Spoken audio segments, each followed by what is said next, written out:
रहीम। उम्मीद है कि तमाम हजरात खैर व आफ़ियत के साथ होंगे। अल्लाह रब्बुल इज़्ज़त तमाम को खुश रखे, आबाद रखें और ज़िंदगी के अंदर दीन को ज़िंदा रखें, ईमान को ज़िंदा रखें, इस्लाम को ज़िंदा रखें। दीनदारी वाली खूबसूरत शरीयत के मुताबिक, सुन्नत के मुताबिक ज़िंदगी गुजारने की तौफ़ीक नसीब फरमाए। बिलखुसूस मेरा सलाम अइम्मा कराम को है। इनबॉक्स के अंदर सलाम का जवाब भी ज़रूर दें और वीडियो को लाइक भी करें, मेरे चैनल को सपोर्ट भी करें, सब्सक्राइब भी करें। आप लोगों की सपोर्ट की वजह से ही मैं दोबारा आपके लिए नई खुशखबरी लेकर आता हूं, इन्फॉर्मेशन लेकर आता हूं। लिहाजा आपका दाद देना, हौसला अफजाई करना भी हक़ बनता है। मेरे दोस्तों, हुकूमत पंजाब ने एक बड़ा ऐलान किया है। तमाम तर अइम्मा कराम, तमाम तर इमाम जो पहले फ़ेज़ में रह चुके थे, अब फ़ेज़ 2 में वो हिस्सा लेना चाहते हैं, उनके लिए खुशखबरी है, वो तैयार हो जाएं।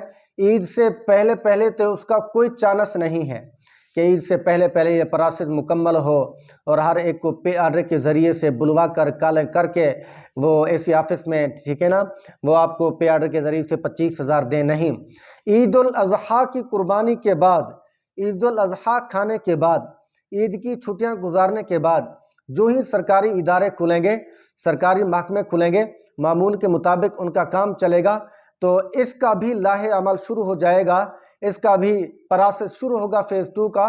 तो अभी से जो अपनी जो है ना कागजात जमा करवाना चाहता है, अपने दस्तावेज़ात देना चाहता है, फार्म जमा करवाना चाहता है, अभी भी उनके पास टाइम है कि अपने सही से फार्म अपलोड करें और एसी ऑफिस के अंदर, दफ्तर के अंदर जो बैठा हो एसी साहब, उसको जमा करवा दें कि मेरा फार्म है, इसको आप सिस्टम के अंदर अपलोड करें और फ़ेज़ 2 के अंदर मेरा नाम भी शामिल करवा दें।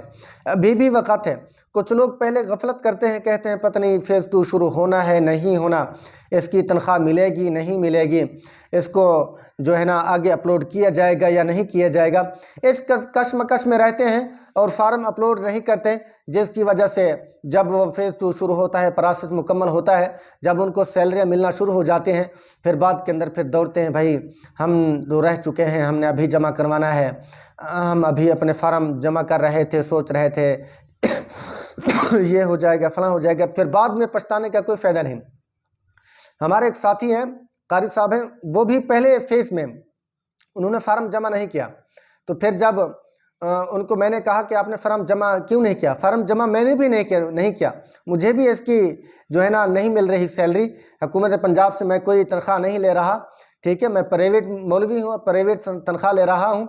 मैं आपको बता रहा हूँ, समझाने के लिए कह रहा हूँ कि वो बात के अंदर जब तनख्वाह मिलना शुरू हुई तो उसने कहा कि यार मैंने जमा करवाना था, ये था, फलां था, मैंने फार्म देने थे। तो मैंने कहा जब फ़ेज़ 1 शुरू हुआ तो उस वक़्त आप अपलोड कर देते। तो उसने कहा कि मुझे पता नहीं था कि पता नहीं ये देती हैं हुकूमत पंजाब, हुकूमत पैसे देगी नहीं देगी, इस कशमकश में रह गया। तो इसीलिए जिन्होंने फार्म अपलोड करवाना है तो अभी उनके पास भी टाइम है, अभी एसी ऑफिस में जाएं और उनके अपने कागजात जमा करवाएं।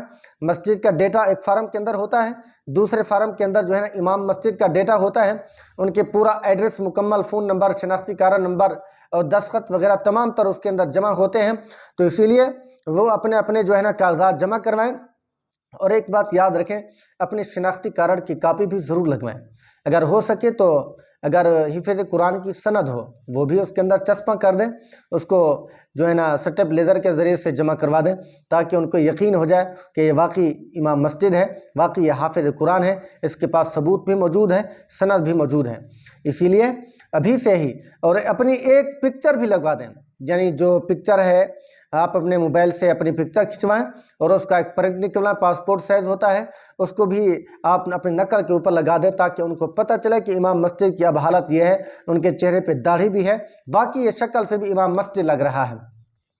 क्योंकि बाद ऐसे केसेस आए हैं जो इमाम मस्जिद नहीं थे, वो ऐसे थे, मिसाल उनकी दाढ़ी भी नहीं थी और उनके कोई इमाम भी नहीं था, मस्जिद भी नहीं थी, ऐसे उन्होंने फार्म जमा करवा दिया और उनको पे आर्डर भी मिला, उनका कार्ड भी बन गया।